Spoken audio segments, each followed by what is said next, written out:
इस सेशन में हम डिस्कस करेंगे कैरेक्टर्स के बारे में। सबसे पहले आप एक छोटा सा कोड लिख लीजिए, मैं कोड बताता हूँ आपको।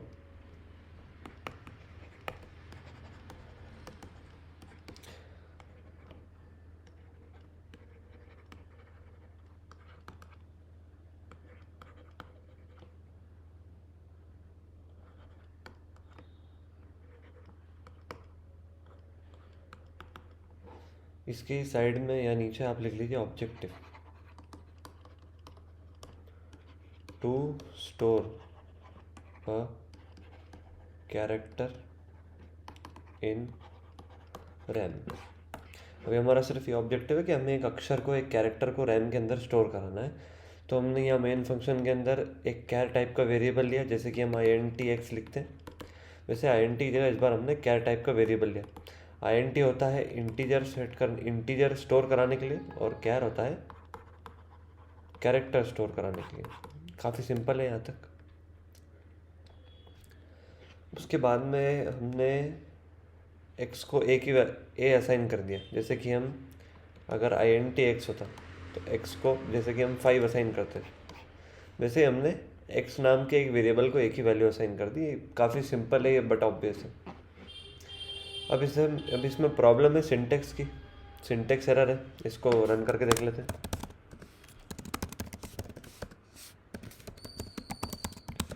इसमें कंपाइलर बोलेगा हमसे कि ये रन नहीं हो पाएगा क्योंकि इसमें कुछ सिंटेक्स एरर है।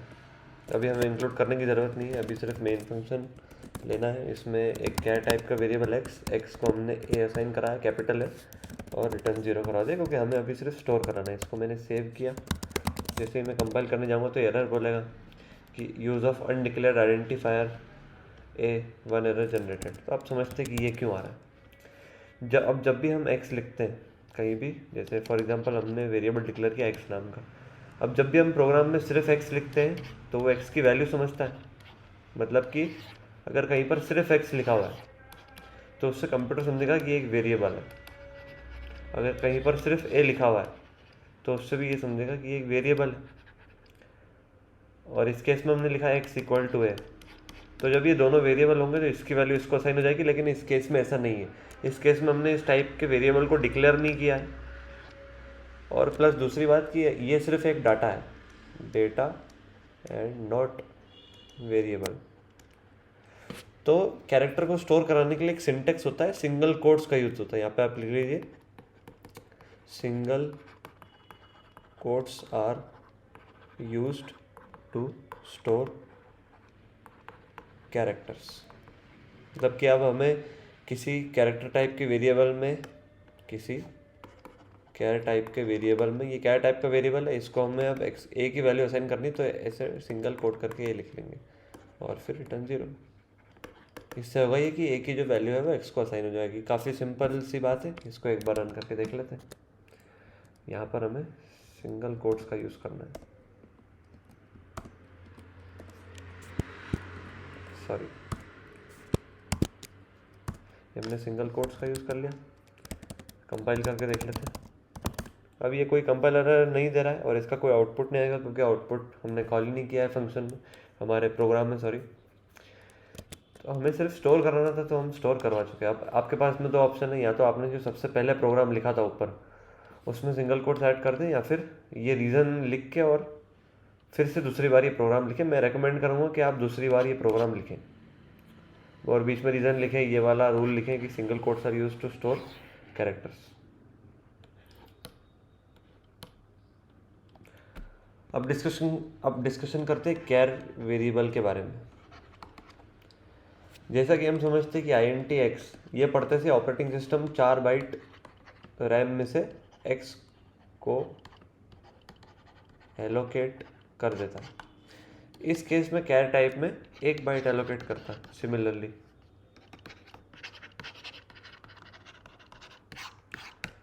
अब ये डिस्कशन हम सारा सब कुछ कर चुके हैं कि 1 बाइट में 1 बाइट इक्वल टू 8 बिट्स। अभी तक ये सब चीज़ें आपको याद रहना चाहिए, छोटी छोटी। अब मान लीजिए कि x को हम 8 बिट्स दे रहे हैं, तो ये 8 बिट्स हो गई, 3 4 5 6 7 8, ये 8 बिट्स हो गई। अब ये x को एलोकेट हो चुकी है। रैम के अंदर। अब इस इन बिट्स में या तो 0 आ सकता है या फिर 1 आ सकता है। तो अब सवाल ये उठता है कि ए को कैसे स्टोर कराएंगे। तो क्योंकि ए को हम 0 या 1 में रिप्रेजेंट नहीं कर सकते, तो ये तो प्रॉब्लम है। तो इस प्रॉब्लम का सॉल्यूशन है, हर कंप्यूटर में जो भी प्रोग्रामिंग होती है, जो भी आउटपुट्स होते हैं, वो एक कॉमन चार्ट पे बेस्ड होते हैं जिसका नाम होता है एस्काई चार्ट। एस्काई चार्ट का आप फुल फॉर्म लिख लीजिए, अमेरिकन स्टैंडर्ड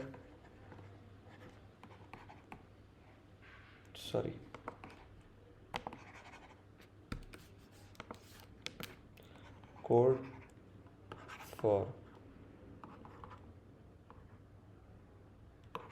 इंफॉर्मेशन इंटरचेंज। तो ये चार्ट में कुछ नहीं होता है, ये चार्ट में जितने भी टाइप के सिंबल्स होते हैं, कैरेक्टर्स होते हैं, for example exclamation mark, dollar sign, @ और blank space, underscore, ABCDE, small a, small b, small c, small d, इनके लिए कुछ स्पेसिफिक एक नंबर होता है, नंबर एक कोई डेसिमल नंबर, मतलब कि नॉर्मल नंबर होता है जो इन सब में यूज़ होता है। वो क्या होता है नंबर, मैं आपको धीरे धीरे चल के बताऊंगा। अभी सिर्फ आपको और ये ABCD तो होते हैं, इनके अलावा 0 1 2 3, अगर ये एज अ कैरेक्टर ट्रीट किया जाए इनको, तो इनके लिए भी कुछ नंबर स्पेसिफिक होता है जो एस्काई चार्ट में होता है। अब हमें सिर्फ अभी ये समझने की ज़रूरत है, हमें जो याद रखने की ज़रूरत है वो याद रखने का मैं बताता हूँ, आप ऐसा कैसा लिख लीजिएगा। 0 का एस्काई कोड होता है 48, और इसके बाद में 1 2 3 आते हैं, और लास्ट में जाके 9 का एस्काई चार्ट होता है 57। उसके बाद में कैपिटल A का एस्काई चार्ट होता है 65, और कैपिटल Z का एस्काई कोड होता है 90। स्मॉल a का एस्काई कोड होता है 97, और स्मॉल z का होता है 122। ऐसे करके हमारे पास में बहुत सारे टाइप के होते हैं, बहुत सारे सिंबल्स होते हैं, उनके नंबर रिप्रेजेंटेशन होते हैं। अब जैसे ही हमारे पास में आप डिस्कस करते हैं कि जो 8 बिट्स थी, 8 बिट्स थी, अब तो हम कैरेक्टर को स्टोर करा सकते हैं, कैरेक्टर से एसोसिएटेड जो भी, जैसे कि मान लीजिए हमें ए स्टोर करा है हमने, तो 65 का बाइनरी इक्विवेलेंट निकालेंगे और इन 8 बिट्स में उसको स्टोर कर लेंगे। तो उससे एक्स के अंदर एस का ही कोड आ जाएगा, और जब प्रिंट कराते टाइम हम उसे प्रिंट भी करवा सकते हैं। तो इस बार प्रिंट करा के देख लेते हैं। प्रिंट कराने के लिए कुछ नहीं, हमें printf, अब फॉर्मेट स्पेसिफायर जब int यूज़ करते तो %d यूज़ करते थे, तो हम यहाँ पर %c यूज़ कर लेंगे।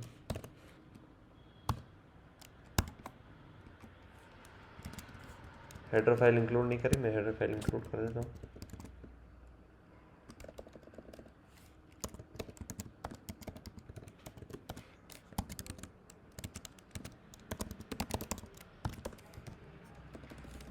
यहाँ पर सेमी कोलन नहीं है शायद, यहाँ पर सेमी कोलन नहीं है।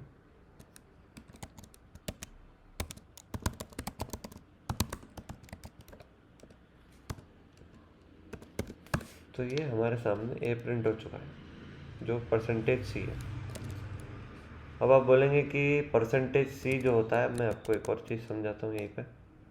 ये सारी चीज़ें साथ में एक साथ समझ के आगे बढ़ना ज़रूरी है। आईएनटी टाइप की वैल्यू ली, आईएनटी टाइप का फॉर्मेट स्पेसिफायर होता है %d। कैर टाइप की वैल्यू ली, कैर टाइप का फॉर्मेट स्पेसिफायर होता है %c। अब एक चीज़ समझते हैं, अगर मान लीजिए हमने कैर एक्स करके वेरिएबल डिक्लेयर किया, कैर एक्स को हमने वैल्यू असाइन करी a, और प्रिंट कराते टाइम हमने %c कॉल किया, तो स्क्रीन पर कैरेक्टर ही प्रिंट होगा a। फॉर एग्जांपल हमने ये चीज़ करने के बाद में printf में %d कर दिया, तो क्या होगा? तो आप बोलेंगे कि ये तो कंपाइलर एरर आएगा, क्योंकि टाइप कैरेक्टर है और हम प्रिंट तो नंबर करा दें, तो ऐसा कैसे होगा? तो इसको मैं डायरेक्ट एक प्रोग्राम के थ्रू समझाता हूँ आपको। यहाँ पर सिर्फ %d करना, अब इसको प्रिंट करा के देखते क्या प्रिंट होगा। तो मैं चाहूँगा कि आप 2 मिनट वीडियो पॉज करके सोचें कि क्या आउटपुट आने वाला है। तो मैं आपको पहले से बता देता हूँ क्या आउटपुट आने वाला है। हमने जब a स्टोर कराया x में, तो हमने कुछ नहीं किया, x की जो 8 बिट्स थी 5 6 7, ये 8 बिट्स थी, इसमें 65 का बाइनरी स्टोर करा है। अब जब हमने इसको प्रिंट कराया एज अ नंबर, तो वो इस बाइनरी को नंबर में कन्वर्ट करेगा, और प्रिंट कर देगा। वह काफ़ी सिंपल थ्योरी है। अगर हमने %c बोला तो वो इसको पहले नंबर में करेगा, नंबर के बाद एक कैरेक्टर में करेगा और उस कैरेक्टर को प्रिंट करेगा। तो समझ लेते हैं आउटपुट। तो आउटपुट आ रहा है 65। ये 65 कैसे आया, तो हम समझ चुके कि ए का एस का कोड होता है वो 65 होता है। अगर आप चाहें तो वीडियो में पीछे जाके इसको वापस से समझ लीजिए एक बार। हमने देखा कि कैर नाम का जो वेरिएबल है उसको हम %d से प्रिंट कराएं तो वो नंबर प्रिंट करेगा, %c से प्रिंट कराएं तो वो कैरेक्टर प्रिंट करेगा। अब मान लीजिए कि आईएनटी टाइप का वेरिएबल है, आईएनटी टाइप के जब हम %d कराते हैं तो नंबर प्रिंट करता है। तो सिमिलरली अगर उसके इक्विवेलेंट एसकाई चार्ट में कोई सा कोड होगा तो %c पर भी वो भी कैरेक्टर ही प्रिंट करेगा। इसको भी टेस्ट कर लेते हैं। अब हमने आईएनटी टाइप का यूज़ करते टाइम, जब हमने आईएनटी टाइप के वेरिएबल लिए हैं पहले बहुत सारे प्रोग्राम्स में, तब हमने %d फॉर्मेट स्पेसिफायर का यूज़ किया था। तो इस बार %c का यूज़ करके देख लेते हैं। तो ये कोड भी कंपाइल हो गया, इस कोड में कोई एरर नहीं है और आउटपुट आ रहा है ए। अब इसमें एक चेंज करके देखते हैं, ये ए की जगह पर 65 लेके देखते हैं। अभी भी हम प्रिंट कैरेक्टर ही करवा रहे हैं, इसकी जगह पे 65 लेके देखते हैं। अब देखते हैं अब क्या आउटपुट आता है। तो अभी भी ए ही आउटपुट आएगा क्योंकि हम प्रिंट कैरेक्टर ही करा रहे हैं। ये समझना बहुत ज़रूरी है कि आईएनटी टाइप के लिए जब हम %c फॉर्मेट स्पेसिफायर यूज़ करेंगे तो इस जो भी नंबर का कैरेक्टर इक्विवेलेंट जो कैरेक्टर होगा इसके चार्ट में वो प्रिंट होगा।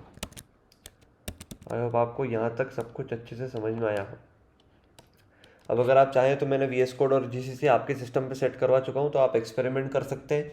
आप INT नंबर इनपुट करके %d से नंबर प्रिंट करवाइएगा, %c से आप कैरेक्टर प्रिंट कराइएगा, कैरेक्टर टाइप इनपुट से आप %d से उसका नंबर प्रिंट कराइएगा और %c से उसी का कैरेक्टर प्रिंट कराइएगा। इसमें असाइन करते time for example INT x लिया आपने और कैर भी x लिया, अलग अलग प्रोग्राम में, सेम प्रोग्राम में नहीं है, दोनों अलग अलग प्रोग्राम लिया आपने। सेम नाम के दो वेरिएबल एक ही फंक्शन में पॉसिबल नहीं है। तो इनको जब आप चेक करेंगे तो इनपुट करते टाइम आप x इक्वल टू 65 भी करके देखना, 67 भी डाल के देखना और x इक्वल टू a डाल के देखना, x इक्वल टू z डाल के देखना। ये सारे एक्सपेरिमेंट करके देखना कि कौन से अल्फ़ाबेट से कौन सा नंबर आ रहा है और हमने जो लिखे हैं वो सही है या नहीं। अगर आप चाहें तो कैरेक्टर में नंबर भी इनपुट कर सकते हैं, सिंगल कोट में 0, सिंगल कोट में 1, सिंगल कोट में 5, सिंगल कोट में 9, सिंगल कोट में 0, या फिर आप चाहें तो सिंगल कोट में स्पेस के लिए भी स्पेशली आएगा, मैं बताता हूँ आपको। अभी फॉर एग्जांपल ये INT टाइप का ही रहने दो, या तो इसको हम क्या टाइप का कर देते हैं, इनपुट इसको असाइन करते टाइम हम स्पेस दे देते हैं। तो स्पेस के लिए देखते हैं कि कौन सा नंबर इक्विवेलेंट होता है, इसको सेव कर लेते हैं। अब हमने कैरेक्टर में स्पेस दिया, मतलब कि खाली जगह थी, तो उसके लिए भी एसकाई चार्ट में कोई कोड होता है, वो होता है 32। 32 है स्पेस का इक्विवेलेंट एसकाई चार्ट में। आई होप आपको यहाँ तक सब अच्छे से समझ में आया होगा। अगर नहीं आया हो तो आप सेशन में पीछे जाके ये सारी चीज़ें वापस से देख सकते हैं, कोई बड़ी बात नहीं, कोई प्रॉब्लम वाली बात नहीं है। अब अगला डिस्कशन करते हैं। अब हमें एसकाई चार्ट प्रिंट कराना है। अब आप ऑब्जेक्टिव लिख लीजिए। ऑब्जेक्टिव है हमारा टू प्रिंट एसकाई चार्ट।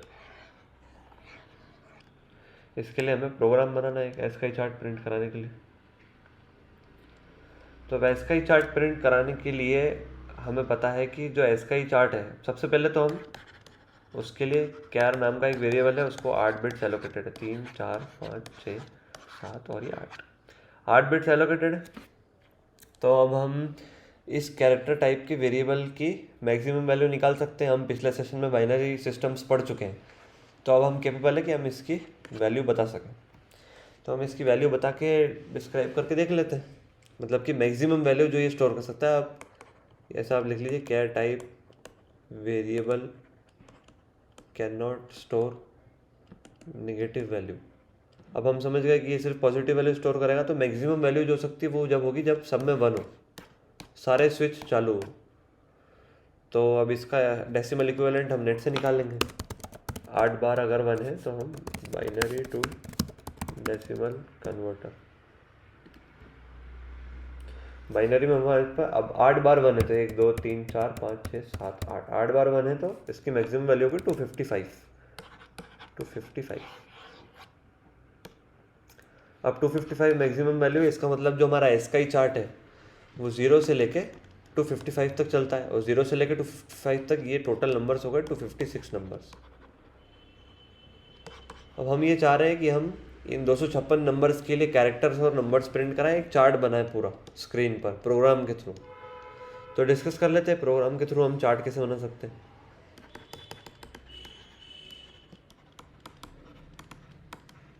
इसके लिए हम प्लानिंग कर लेते हैं। अब हमें सभी को प्रिंट कराना है तो हम यहाँ पर एक सिंपल, बहुत ही सिंपल लूप का यूज़ करेंगे।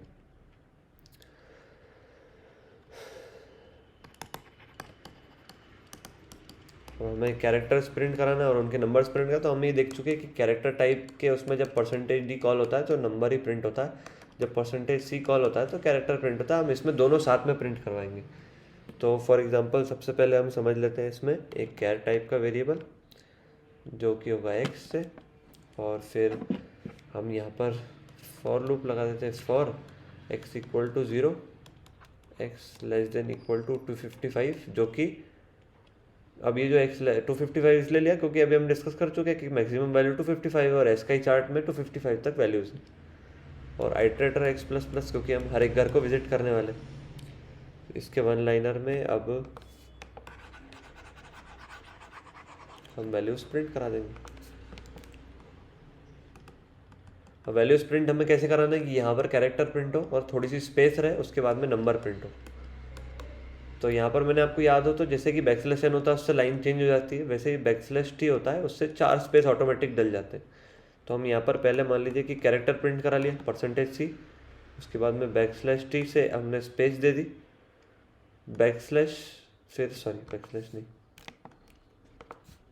फिर हमने %d से नंबर प्रिंट करा और \n से लाइन चेंज कर दी। ये सब डबल कोट्स के अंदर है। अब इसके बाद में हमें 2 बार यहाँ पर x लिखना पड़ेगा, एक x से कैरेक्टर प्रिंट होगा और दूसरा x से नंबर प्रिंट होगा। ये काफ़ी सिंपल कोड है, अगर आपको नहीं समझ आए तो पीछे जाके एक और बार समझ लीजिए कि मैंने यहाँ पर क्या किया। एस का ही चार्ट 0 से लेकर 255 तक होता है, इसलिए हम 0 से लेकर 255 तक लूप को चला रहे हैं और वैल्यूज़ को प्रिंट कर रहे हैं। तो अब हम इसको रन करके देख लेते हैं टर्मिनल के थ्रू।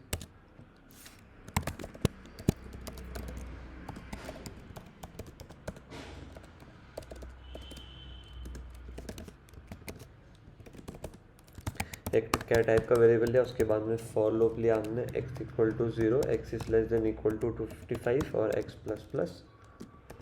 इसके बाद में यहाँ पर हमने वैल्यूज प्रिंट कराई हुई printf %c, पहले कैरेक्टर प्रिंट हो गया, उसके बाद में \t से स्पेस प्रिंट हो गई, %d से नंबर प्रिंट हो गया, उसके बाद में %c के लिए एक बार x और एक बार %d के लिए x।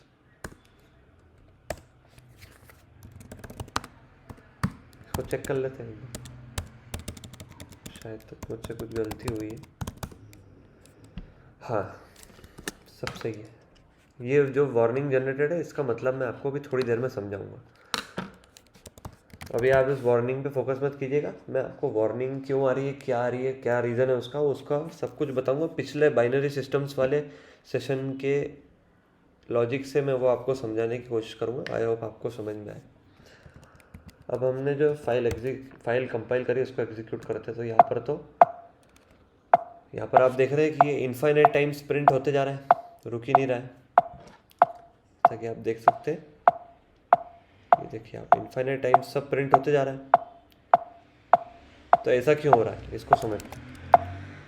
इनफाइनाइट टाइम्स प्रिंट होने का क्या रीज़न है। इनफाइनाइट टाइम्स प्रिंट होने का क्या रीज़न है, हमें तो सिर्फ एक बार प्रिंट कराना था। तो अब मैं चाहता हूँ कि आप ये वाला प्रोग्राम लिखिए पूरा और फिर इसको काट दीजिए, और इसके नीचे जो मैं रीज़न बता रहा हूँ वो रीज़न अपनी लैंग्वेज में लिखने की कोशिश कीजिएगा। अब हमने जब इसको चलते हुए देखा था, आप चाहे तो पीछे वीडियो में जाएं और इस कोड को चलते हुए देखें। तो इस कोड को जब चलते हुए देखा था तो सारे वैल्यूज़ प्रिंट हो रही थी बराबर 255 तक, लेकिन उसके आगे फिर से वो 0 से स्टार्ट करा था, तो ऐसा क्यों हो रहा है? ये रीज़न बहुत ही इंटरेस्टिंग है। अगर आपने पिछला सेशन अच्छे से देखा हो तो आपको बहुत अच्छे से समझ में आने वाला है। हमें बताया कि ये 8 बिट्स मिल गए, ये एक्स को एलोकेट हुए कैर एक्स वाली लाइन से, इस वाली लाइन से 8 बिट्स एलोकेट हो गए। पहले वैल्यू 0 सेट हुई, उसके बाद में अब जब वैल्यू 255 हो गई तो भी ये लूप चलेगा, 255 हो गई तो ये लूप चलेगा, 255 के लिए ये प्रिंटफ स्टेटमेंट चलेगा। वापस जाते टाइम x प्लस प्लस हो जाएगा, x प्लस प्लस से 255 की जगह अब 256 स्टोर होगा। ठीक है, अब हम डिस्कस कर चुके कि 255 की वैल्यू है 1 2 3 4 5 6 7 8, ये हमने अभी अभी नेट पे से निकाला था कि इसकी वैल्यू होती है 255। अगर हम एक और प्लस कर देंगे तो ये तो 256 हो जाएगा। जब ये x प्लस प्लस इवेल्युएट होता है, जब ये 255 के लिए लाइन चल गई, वापस जाते टाइम x प्लस प्लस से 256 हो जाएगी वैल्यू x की।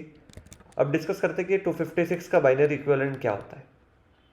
तो उसके लिए हम फिर से नेट का यूज़ करेंगे। यहाँ पर हम डेसिमल से बाइनरी निकालेंगे और 256 का जो है हम कन्वर्ट कर लेंगे। इसको अब हम बोर्ड पे लिख लेंगे। तो 256 का बाइनरी इक्विवेलेंट होता है 1, उसके बाद में 1 2 3 4 5 6 7 और 8, 1 2 3 4 5 6 7 और 8।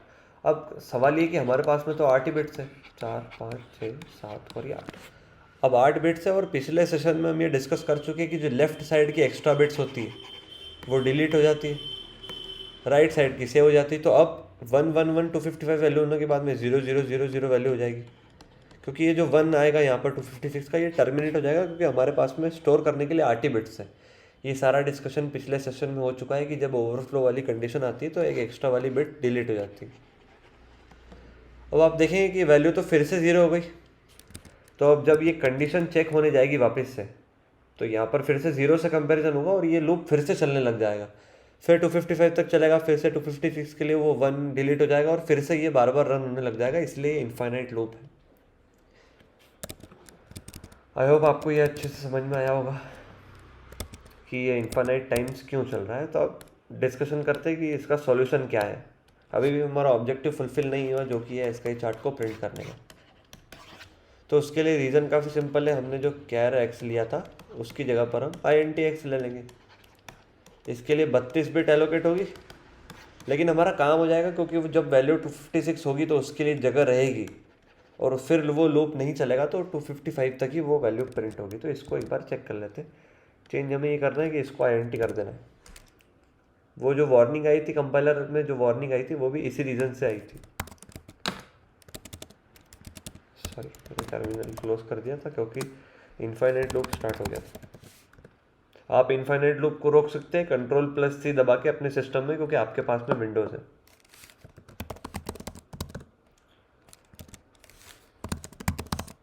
इसको जैसे हमने कंपाइल किया, अब ये कंपाइल हो गया और अब ये सिर्फ 255 तक ही चलेगा। ये आपका 255 लिखा हुआ है। अब यहाँ पर क्वेश्चन मार्क्स इसलिए प्रिंट हो रहे हैं क्योंकि हर सिस्टम में ज़रूरी नहीं है कि सारे कैरेक्टर्स की वैल्यू हो। आपके उसमें इनकी जगह पर कुछ और आउटपुट आएगा। यहाँ पर हम इसकी जगह पर स्पेस दे देते हैं बहुत सारा, और इसको ब्रैकेट्स में कर देते हैं ताकि सारे अलग अलग हो जाए।